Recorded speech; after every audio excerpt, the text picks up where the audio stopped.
इन्ना अंज़लनाहु क़ुरआनन अरबिय्यन लअल्लकुम ताक़िलून।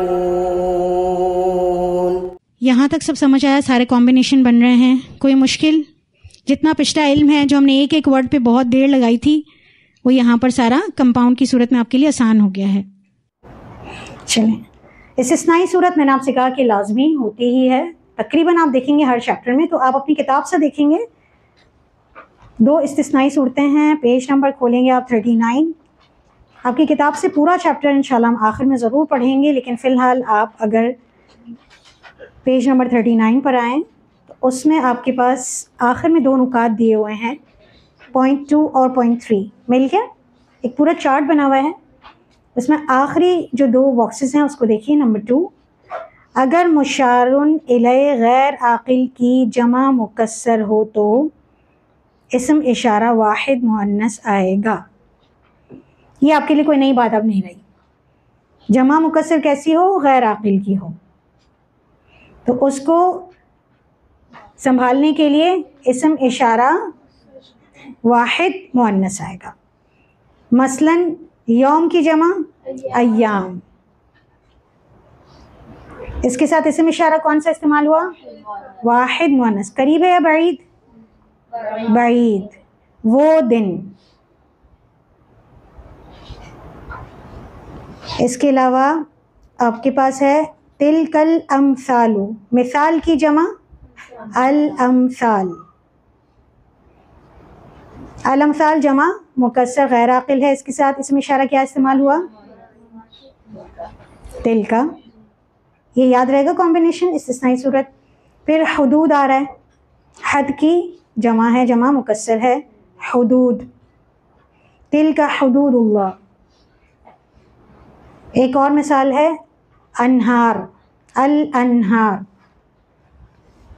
इस्तिस्नाई सूरत जो हमने आपको बताई है उसकी मिसाल में यहाँ लिख रही हूँ।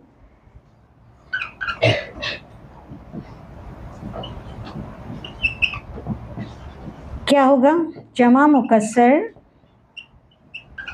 गैर आकिल के लिए इसमें इशारा कौन सा इस्तेमाल होगा? वाहिद मुअन्नस। ठीक। एग्जाम्पल है हमारे पास अल अनहार।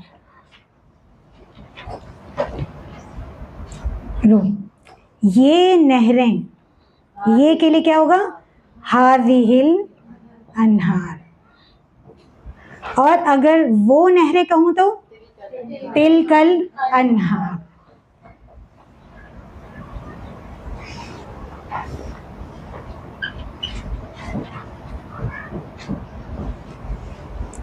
ठीक है, क्लियर हुआ? अगर ये हालत नस्ब में हो तो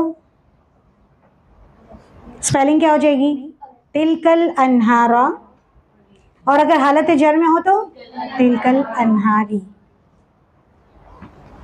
क्यों तीनों शक्लें ले रहा है? क्योंकि ये गैर मुनसरिफ नहीं है और जमा मुकस्सर है।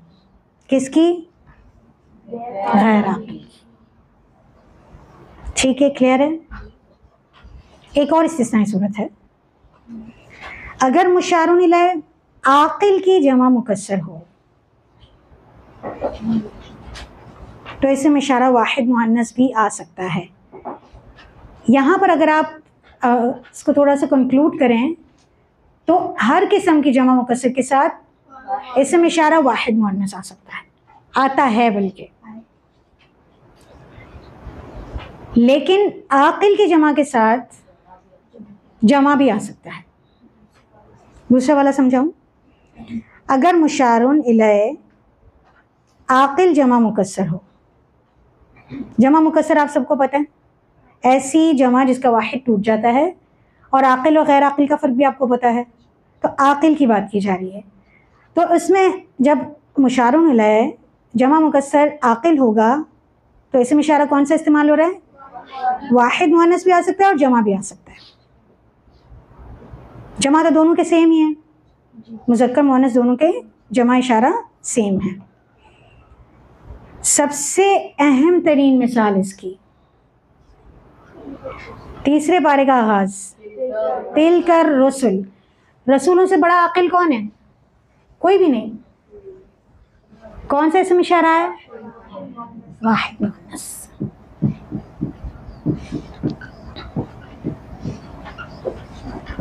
तिलकर रसूल, यहां पर आकिल और यहां पर गैर आकिल। तो आसान क्या है? दोनों ही। इसमें दोनों इस्तेमाल हो सकते हैं, इसमें एक इस्तेमाल हो सकता है।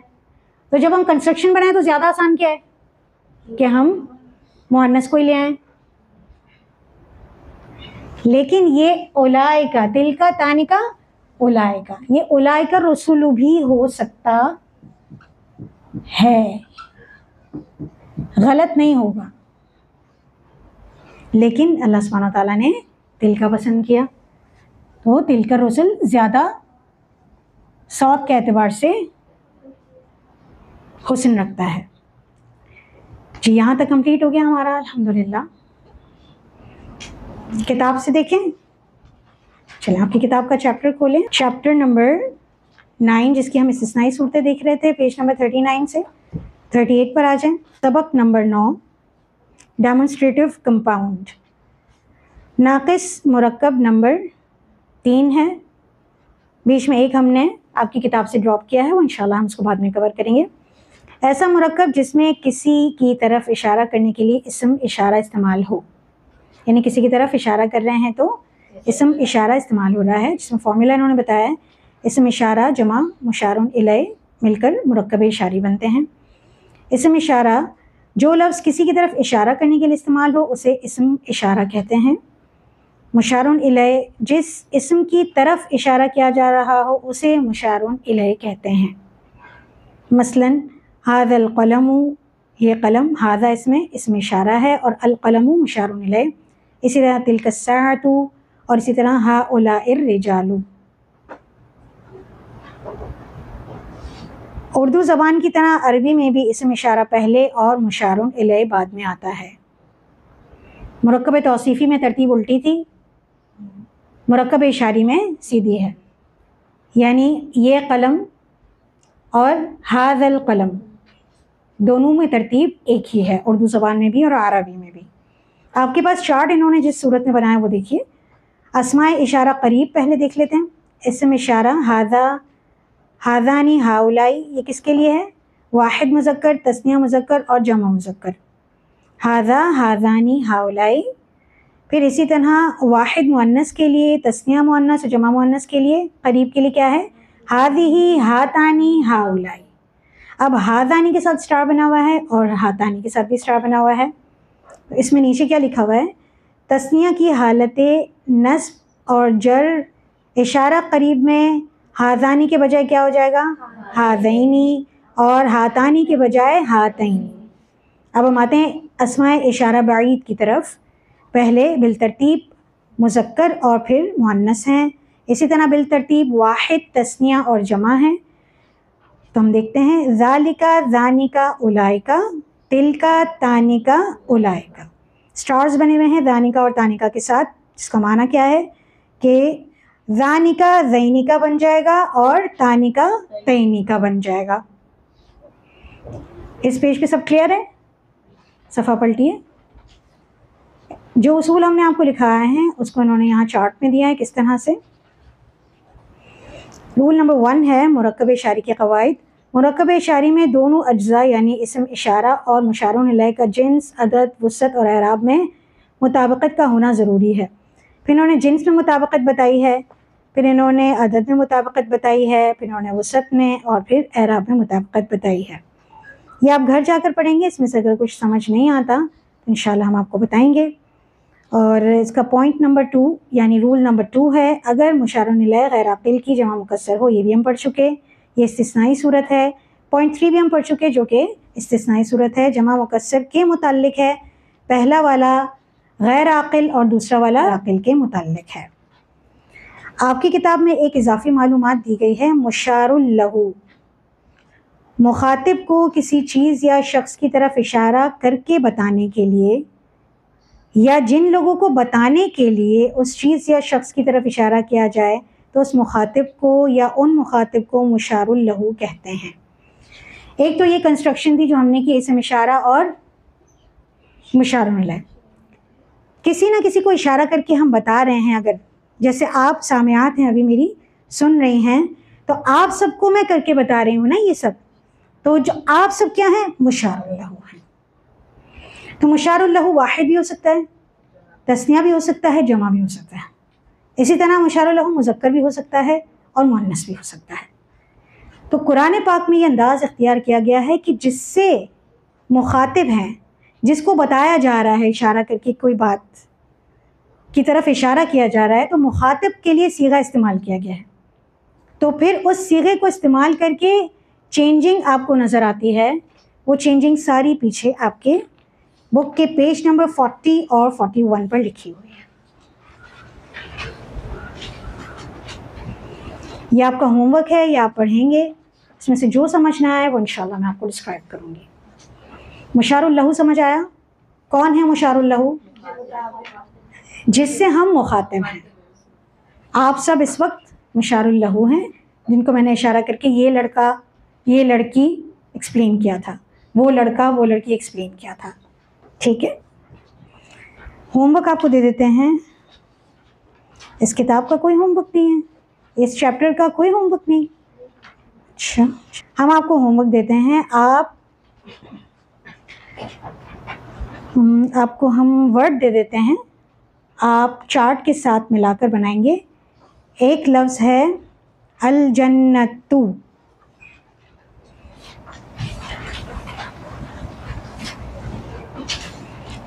अल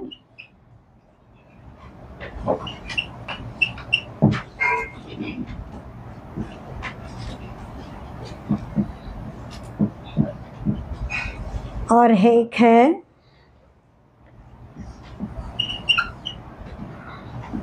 अल मुक़र्रबून।